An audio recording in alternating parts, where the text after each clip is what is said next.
Hello जी, कैसे हो सारे। My name is Nishant and welcome to Coding Sync. तो इस पर्टिकुलर प्लेलिस्ट की ये थर्ड वीडियो है। तो आइए स्टार्ट करते हैं आज की वीडियो। तो आज की वीडियो में हम बेसिकली पढ़ने वाले हैं व्हाट मेक्स अ वेबसाइट। ठीक है, कि बेसिकली एक वेबसाइट बनाने के लिए आपको किन किन चीज़ों का ध्यान रखना चाहिए और किन किन चीज़ों से आपकी एक वेबसाइट बनती है। ठीक है जी, तो स्टार्ट करते हैं। सबसे पहले जैसे मान लो कि आपके पास ये एक वेबसाइट हो गई। ठीक है, आ गया, ये आ जाए यहाँ पे। ठीक है जी, ये आपके पास एक वेबसाइट हो गई। ठीक है, अब मैंने बताया था वेबसाइट क्या होती है, कॉम्बिनेशन होती है किन चीज़ों की, एक वेब पेजेस। जैसे मान लो कि आपके पास बहुत सारे मल्टीपल वेब पेजेस हैं और वो वेब पेजेस किससे बनते हैं, HTML से, है ना। आपने बहुत सारे HTML के वेब पेजेस बना दिए और उनको कंबाइन कर दिया, वो आपकी कहलाई जा रही है क्या, एक वेबसाइट।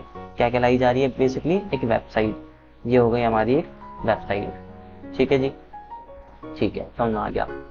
अब इस वेबसाइट में कुछ कंटेंट भी होगा, है ना। जैसे मान लो कि आपके पास यहाँ पर एक नेविगेशन बार है, यहाँ पर एक साइड बार है ना। यहाँ पर आपके पास सेक्शन आ रहे हैं, आर्टिकल सेक्शन, यहाँ पर भी एक आर्टिकल सेक्शन आ गया। तो ये कुछ कंटेंट है ना। भी इस कंटेंट को आप कैसे बनाओगे, बेसिकली इस कंटेंट को आप बनाओगे HTML, CSS एंड जावास्क्रिप्ट से। किससे, HTML, CSS एंड JS यानी कि जावास्क्रिप्ट। और भी बहुत सारी चीजें होती हैं जैसे PHP हो गई, है ना, उन सब से भी बना सकते हो आप। ठीक है, हमने ये कंटेंट भी बना लिया, पर क्या कंटेंट बनाने से हमारी पूरी वेबसाइट बन जाएगी? जी हाँ, बन तो जाएगी। ठीक है, हमने क्या किया बेसिकली कि मल्टीपल वेब पेजेस बना लिए। उन मल्टीपल वेब पेजेस को बनाने के बाद हमने एक दूसरे से ग्रुप कर दिया। ठीक है, एक दूसरे से कनेक्ट कर दिया। ये पूरी की पूरी हमारी क्या बन गई है, एक वेबसाइट बन गई है। ठीक है, अब उन वेबसाइट पे कुछ कंटेंट भी होना चाहिए, तो कंटेंट के लिए हमने HTML, CSS और जावा से कंटेंट बना दिया। ठीक है, पर हर एक वेबसाइट के ना कुछ नाम होता है पर्टिकुलर। जैसे आपने देखा होगा ना, जैसे आपको कोई वीडियो देखनी है ना, तो आप youtube.com सर्च करते हो, तो YouTube क्या एक वेबसाइट है ना, और उसका नाम भी है YouTube, या फिर google.com, या फिर ऐसी बहुत सारी आपको वेबसाइट दिख जाएंगी जिसका कुछ पर्टिकुलर नाम होता है। ठीक है, जो नाम होता है ना एक वेबसाइट का, उसे हम क्या बोलते हैं, डोमेन नेम बोलते हैं। क्या बोलते हैं, डोमेन नेम। तो जैसे मान लो कि मैंने इस वेबसाइट को यहाँ पर एक नाम दे दिया जो कि है abc.com करके। ठीक है, अब ये abc.com क्या है, बेसिकली एक डोमेन नेम है। क्या है, डोमेन, डोमेन नेम। ठीक है जी, तो एक वेबसाइट, इस वेबसाइट का नाम हो गया, क्या हो गया है, abc.com करके। ठीक है, अब इतना करने से क्या हमारी वेबसाइट ऑनलाइन हो जाएगी, इतना बनाने से क्या हमारी वेबसाइट चलने लगेगी? मैंने कहा हाँ यार, चलने तो लगेगी। क्यों? क्योंकि हमने सब कुछ बना लिया। हमने एक वेबसाइट बना ली। वेबसाइट किससे बनी, वेब पेजेस से। वेब पेजेस किससे बनते हैं, HTML से। हमें कंटेंट चाहिए था तो हमने कंटेंट भी बना लिया HTML, CSS, जावास्क्रिप्ट से। ठीक है, हमें उस वेबसाइट का कुछ नाम देना था तो हमने डोमेन नेम का यूज करके एक वेबसाइट का नाम भी क्रिएट कर लिया abc.com करके। तो क्या मैं इस नाम से एक्सेस कर सकता हूँ उस वेबसाइट को? हाँ, मैं कर सकता हूँ। मैं अपने बेसिकली फोन में जाके या फिर डिवाइस में जाके abc.com लिखूंगा और मेरे पास एक्सेस हो जाएगी। बट इस बात का ध्यान रखना कि ये जो आपके पास अभी जो वेबसाइट है ना, ये जो वेबसाइट है आपके पास, ठीक है, ये अभी वेबसाइट है आपके डिवाइस में। किसमें, आपके डिवाइस में, आपके PC में, आपके डिवाइस में है ये सारी की पूरी वेबसाइट। ठीक है, पूरी की पूरी वेबसाइट किसमें है, आपके डिवाइस में। तो अगर आपका डिवाइस बंद हो जाता है गलती से, तो आपकी वेबसाइट भी बंद हो जाएगी। समझ रहे हो, अगर आपका डिवाइस स्विच ऑफ हो गया या फिर बंद हो गया तो आपकी पूरी वेबसाइट भी बंद हो जाएगी। ठीक है, अगर आप चाहते हो कि ये वेबसाइट बंद ना हो, तो आपको अपने डेस्कटॉप को, आपने अपने डिवाइस को 24 घंटे ऑन रखना ही रखना है। मतलब हमेशा ऑन रखना है, जो कि पॉसिबल नहीं हो पाएगा, है ना। भाई कैसे पॉसिबल हो पाएगा, कुछ ना कुछ तो खराबी आएगी। हमारा PC इतना पावरफुल मशीन नहीं होती कि 24 घंटे चला ही रहे, है ना। तो इसके लिए हम क्या करते हैं, बेसिकली हम वेब सर्वर की मदद लेते हैं। किसकी? वेब सर्वर की। अब वेब सर्वर क्या होता है? बेसिकली कंप्यूटर ही होते हैं, बट बहुत ज़्यादा बड़े होते हैं, है ना। यहाँ पर हम डालते हैं सर्वर, ठीक है। अब हम क्या करते हैं, बेसिकली इस वेबसाइट को वेब सर्वर पे डाल देते हैं, और ये वेब सर्वर 24 घंटे ऑन रहता है, ठीक है। 24/7 ऑन रहता है, हमेशा चलता रहता है। इसलिए हमारी वेबसाइट भी 24/7 चलती रहेगी, कभी बंद नहीं होगी। ये पूरा सिनेरियो रहता है आपको एक वेबसाइट बनाने तक का और ऑनलाइन लाने तक का, ठीक है। क्या क्या चीजें होती है मेन वापस से बता देता हूँ मैं। हमारे पास चाहिए होती है एक वेबसाइट क्या कैसे बनती है? वेब पेजेस से। एंड वेब पेजेस किससे बनते हैं? HTML से, ठीक है। अब उस वेबसाइट का कुछ कंटेंट भी लिखना होता है, तो वो हमने लिख दिया HTML की मदद से, CSS की मदद से, जावास्क्रिप्ट की मदद से, या फिर PHP की मदद से, ठीक है। उस वेबसाइट को एक नाम भी चाहिए होता है, तो हमने डोमेन नेम की मदद से नाम भी धर लिया abc.com करके, ठीक है। अब इस वेबसाइट को हमें हमेशा के लिए ऑनलाइन करना, हमेशा के लिए एक्सेसिबल बनाना सबके लिए, ताकि सब उसे एक्सेस कर सकें, ठीक है। तो हमने क्या करा, एक वेब सर्वर पे हमने क्या करा, उस वेबसाइट को डाल दिया। ये वेब सर्वर हमारे पास 24 घंटे चलता रहेगा, इसलिए हमारी वेबसाइट भी 24 घंटे ऑनलाइन रहेगी, मतलब कभी बंद नहीं होने वाली वो, ठीक है। तो ये पूरा का पूरा सिनेरियो रहता है हमारे पास एक वेबसाइट को बनाने और क्रिएट करने का। चलिए जी, इसे फटाफट में तोड़ देते हैं और आगे बढ़ते हैं। तो यहाँ पर देखिए, मैंने यहाँ पर लिख भी रखा है कि वेब पेजेस, ठीक है। वेब पेजेस क्या होते हैं? बेसिकली हमारे पास डिजिटल डॉक्यूमेंट होते हैं, मैंने बता रखा है प्रीवियस वीडियो में। अगर आपने वो वीडियो नहीं देखी है तो प्लीज पहले वो वीडियो देखें एंड देन उसके बाद ये वीडियो देखना, ठीक है। वेब पेजेस क्या होते हैं? डिजिटल डॉक्यूमेंट होते हैं जो कि लिंक रहते हैं एक दूसरे से। और हर एक वेब पेज का ना, ध्यान से सुनना, हर एक वेब पेज का कुछ नाम होता है यूनिक, ठीक है। क्या होता है? यूनिक नाम होता है। उस यूनिक नाम को हम कहते हैं URL, यूनिफॉर्म रिसोर्स लोकेटर, ठीक है जी। वेब पेज का हमारा कंप्लीट हो गया। फिर उसके बाद आता हमारे पास कंटेंट। एक वेबसाइट पे हमें कंटेंट दिखाना है, ठीक है। तो वो कैसे दिखा सकते हैं हम? प्रोग्रामिंग लैंग्वेज से, जैसे HTML, CSS एंड जावास्क्रिप्ट। अब हर एक वेबसाइट को आपको नाम भी देना होता है, ठीक है। और वो नाम किससे होता है? डोमेन नेम से। तो अगर आपने डोमेन नेम सेक्शन में जाके आपको अपनी वेबसाइट का नाम दे दिया, तो बस जब भी आप उसे एक्सेस करना चाहते हो तो उस वेबसाइट का नाम लिखोगे और आप उसे एक्सेस कर सकते हो, ठीक है जी। फिर आता है हमारे पास वेब सर्वर। वेब सर्वर क्या होते हैं? कुछ नहीं होते, कंप्यूटर ही होते हैं, ठीक है, जो कि स्टोर करते हैं सारी की सारी वेबसाइट की फाइल्स। जितनी भी आपकी वेबसाइट की फाइल्स हैं वो सारी की सारी वेब सर्वर पे डाल दीजिए, और वह वेब सर्वर स्टोर करके रखिएगा आपकी सारी की सारी फाइल्स को, ठीक है जी।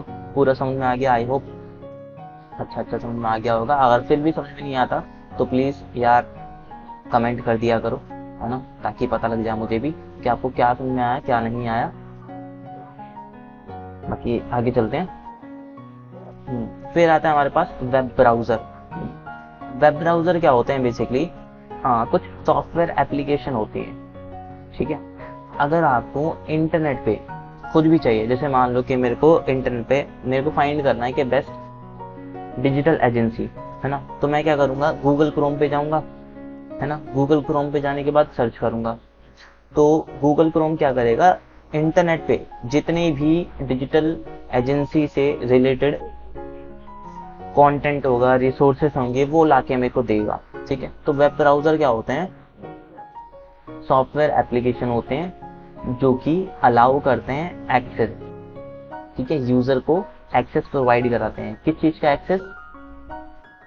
जितना भी हमारे पास रिसोर्सेस होता है इंटरनेट पे, वो सारे के सारे रिसोर्सेस आप इंटरेक्ट कर सकते हो उनके साथ, ठीक है। मतलब रिसोर्सेस को देख सकते हो कि हाँ हमारे पास ये इमेजेस होती हैं, ये वीडियो होती हैं, है ना। जो भी आप सर्च करोगे उसी से रिलेटेड आएगा, ये वेबसाइट है, ये ऐसे है, ये वैसे है। तो आप इंटरनेट पे अगर आप कुछ भी एक्सेस करना चाहते हो तो आप वेब ब्राउजर की मदद से कर सकते हो। ठीक है जी। कुछ मेन हमारे पास कॉमन वेब ब्राउजर के नाम लिख रखे हैं मैंने, जैसे गूगल क्रोम है ना, ये तो सब जानते हैं, ये बहुत चलाते हैं सब लोग। फिर आता है हमारे पास Mozilla Firefox, Apple Safari, Apple वालों का है हमारे पास, and then Microsoft Edge, Microsoft का खुद का एक ब्राउजर है। ठीक है, तो ये हमारे पास कुछ मेन कॉमन से ब्राउजर होते हैं। और ब्राउजर क्या होते हैं, इंटरनेट पे अगर आपको कुछ भी चीज एक्सेस करनी है, कुछ भी इंटरनेट पे जो भी रिसोर्सेस हैं आपको इंटरेक्ट करना है, तो आप वेब ब्राउजर की मदद लोगे। ठीक है, चलिए आगे चलते हैं। फिर आता है हमारे पास लास्ट टॉपिक जो कि है URL। अब URL की फुल फॉर्म मैंने यहाँ पर दे रखी है, यूनिफॉर्म रिसोर्स लोकेटर। ठीक है, अब मैंने इससे पहली वाली स्लाइड में शुरुआत में मैंने बताया था कि हर एक वेब पेज का कुछ यूनिक नाम होता है। ठीक है, यूनिक एड्रेस होता है, उसी यूनिक एड्रेस को हम कहते हैं URL, यूनिफॉर्म रिसोर्स लोकेटर। ठीक है, जो कि क्या होता है, एक एड्रेस होता है। ठीक है, क्या होता है, एक एड्रेस होता है। ये पूरा का पूरा टेक्स्ट होता है। ठीक है, इसमें नंबर वगैरह नहीं आते, ये पूरा का पूरा क्या होता है, एक टेक्स्ट होता है। URL इन्वेंट किया था हमारे पास टिम बर्नर-ली ने। ठीक है, टिम बर्नर-ली ने www का भी इन्वेंट किया था। ठीक है, और URL का भी इन्वेंट किया था। अब URL ना बेसिकली इसके टाइप होते हैं दो, एक तो होता है एब्सोल्यूट और दूसरा होता है रिलेटिव। इससे पहले मैं आपको एग्जांपल देता हूँ कि URL होता क्या है। बेसिकली आपने देखा भी होगा पूरा का पूरा, है ना। चलो तो चलिए बात कर लेते हैं अब हमारे पास कि एब्सोल्यूट URL क्या होता है या फिर रिलेटिव URL क्या होता है। URL के हमारे पास मेनली दो ही टाइप आते हैं, एब्सोल्यूट और रिलेटिव। होता क्या है, बेसिकली आपने कुछ ऐसा देखा होगा, है ना, किसी भी वेबसाइट पे जाते हो आप अगर, तो आपके पास ऐसा होगा कुछ। ठीक है, या फिर वापस से दोबारा से अच्छा सा एग्जांपल दूं मैं, तो आपने कुछ ऐसा देखा होगा कि पहले लिखा रहता है HTTPS। ठीक है, फिर कॉलन होगा, www होगा, डॉट, जैसे मान लो किसी भी वेबसाइट पे देख रहे हैं हम XYZ, है ना, तो XYZ.com करके आता है। उस वेबसाइट के अंदर भी हमारे पास एक होम पेज है ना, .html ऐसा कुछ लिखा हुआ आता है। तो ये जो पूरा का पूरा आपको दिख रहा है ना, ये पूरा का पूरा, इसी चीज को हम कहते हैं URL। क्या कहते हैं, URL। URL क्या बता रहा है, इस वेब पेज का पूरा का पूरा एड्रेस बता रहा है कि कहाँ पर है। पहले तो आ गया आपके पास प्रोटोकॉल, फिर www आ गया, फिर वेब पेज का नाम आ गया, वेबसाइट का नाम आ गया, सॉरी, ठीक है, वेबसाइट का नाम आ गया, फिर उस वेबसाइट के अंदर है ये वेब पेज। ठीक है, उस वेबसाइट के क्या है, अंदर है ये वेब पेज। तो इस वेब पेज का इंटरनेट की दुनिया में एड्रेस को ही हम कहते हैं URL, यूनिफॉर्म रिसोर्स लोकेटर। ठीक है, आई होप आपको समझ में आ गया होगा। चलो, तो URL हमारे पास मेनली दो टाइप के होते हैं, एब्सोल्यूट और रिलेटिव। एब्सोल्यूट में क्या होता है, बेसिकली एब्सोल्यूट पूरा का पूरा पाथ बताता है, हर एक चीज बताता है, कंप्लीट एड्रेस बताएगा, पूरा का पूरा एड्रेस बताएगा।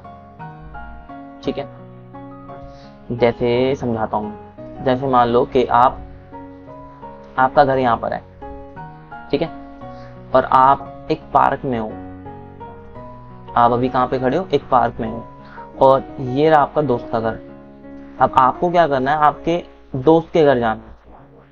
ठीक है, तो कंप्लीट URL में क्या करेगा, एब्सोल्यूट वाले URL में क्या करेगा कि आपके घर से लेके आपके दोस्त के घर तक पूरा का पूरा एड्रेस देगा कि आपको करना क्या है, अपने घर से निकलना है, फिर ऐसा कुछ बीच में पड़ेगा, फिर बीच में पार्क पड़ेगा, फिर बीच में कुछ और पड़ेगा, एंड देन लास्ट में आपके दोस्त का घर आ जाएगा। ऐसे कंप्लीट एड्रेस देगा, एक वेब पेज का कंप्लीट एड्रेस देगा। बट दूसरी तरफ अगर हम बात करें रिलेटिव URL की, तो रिलेटिव URL में ऐसा कुछ नहीं होता। रिलेटिव URL क्या करता है, बेसिकली करंट लोकेशन से बताता है, शुरुआत से नहीं बताएगा। कहां से बताएगा, करंट लोकेशन से। जैसे मान लो कि आपका घर यहाँ पर है, आप यहाँ पे पार्क में खड़े हो और आपके दोस्त का घर यहाँ पर है, ठीक है। तो अभी आपकी करंट पोजीशन क्या है, पार्क, है ना, आप पार्क में तो खड़े हो। तो अगर आपको दोस्त के घर जाना है तो आप ये थोड़ी ना करोगे पहले होम पे जाओगे फिर वापस से यहाँ से ऐसे जाओगे, नहीं ना। तो रिलेटिव यूआरएल क्या करता है, आप जिस पोजीशन पे खड़े हो वहीं से आपको अपने दोस्त का घर का एड्रेस बताता है, ठीक है।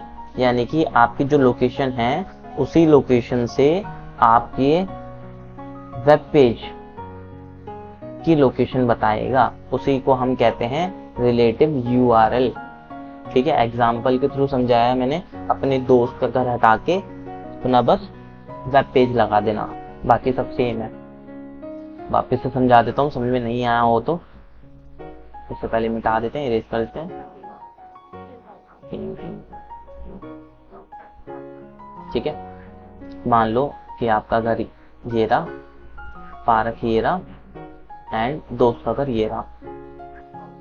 एब्सोल्यूट यूआरएल में क्या करता है, पूरा का पूरा एड्रेस बताएगा, आपके घर से लेके आपके दोस्त के घर तक का पूरा एड्रेस, ठीक है। और अगर मान लो कि आप वेब ब्राउज़र में कहीं पे भी खड़े हो, है ना, आपको एक पर्टिकुलर वेब पेज सर्च करना है, तो आपको शुरुआत से लेके एकदम स्टार्टिंग से लेके एकदम एंड तक का वेब पेज का एड्रेस बताएगा, उसे हम कहते हैं एब्सोल्यूट यूआरएल। रिलेटिव यूआरएल में क्या होता है, जो भी आपकी करंट पोजीशन है, ठीक है, जो भी आपकी करंट पोजीशन है वहां से बताएगा। जैसे सेम वही एग्जांपल ले लेते हैं, ये आपका घर हो गया, ये पार्क हो गया और ये आपके दोस्त का घर हो गया। तो आपको यहाँ से नहीं बताएगा, स्टार्टिंग से नहीं बताएगा, कहाँ से बताएगा, जिस भी पोजीशन पे आप खड़े हो, जो करंट लोकेशन है आपकी, वहां से आपको अपने दोस्त के घर का रास्ता बताएगा, ठीक है जी। ये देखिए एग्जांपल में दे रखा है मैंने थोड़ा सा, ये देखो पूरा बता रखा है इसमें कि पहले कहाँ पे जाओ, www, फिर example.com में, फिर पाथ में, फिर to में, फिर resources.html करके पूरा का पूरा एड्रेस बता रहा है, ठीक है। बट यहाँ पर देखो, अगर आपकी करंट लोकेशन क्या है, ये है करंट लोकेशन में, आप कहाँ पर हो, वेब पेज पे, ठीक है, ये रहा page.html में हो, ठीक है। अगर आपको किसी अनदर HTML में जाना है, जैसे यहाँ पर देखो दिख रहा है, ठीक है, ये रहा another page.com करके। तो यहाँ पर तो आप थे ना, यहाँ तक तो थे ही आप, है ना। तो वो क्या करेगा, बस आगे वाले को चेंज कर देगा, ये देखो। तो आपके पास इतनी करंट पोजीशन तो थी, उसके बाद वाला चेंज कर दिया उसने, एकदम शुरुआत से चेंज नहीं करा कि यहाँ से भी चेंज करो, नहीं जी, आप बस यहाँ पर तो थे ही थे, आपको बस आगे का चेंज कर दिया, ठीक है। इसी को हम क्या कहते हैं, रिलेटिव यूआरएल, ठीक है। आई होप आपको समझ में आ गया होगा, और अगर आपको समझ में नहीं आया तो प्लीज़ यार कमेंट कर देना, कमेंट में रिप्लाई करेंगे या फिर पर्टिकुलर किसी वीडियो में वापस से समझा दूंगा मैं, ठीक है। अभी इस वीडियो में यहीं तक रखते हैं, इसकी जो नेक्स्ट वीडियो आएगी वहाँ पर हम वापस से स्टार्ट करेंगे दूसरा टॉपिक। अभी के लिए यहीं पर रखते हैं, तो थैंक्स यार, ठीक है। और अगर आपको कुछ भी क्वेरी है, कुछ भी पूछना है, तो आप कमेंट सेक्शन में अपना कमेंट छोड़ सकते हो, या फिर आप इस जीमेल पे अपनी क्वेरीज छोड़ सकते हो। तो प्लीज़ यार do subscribe and like and share. Bye bye.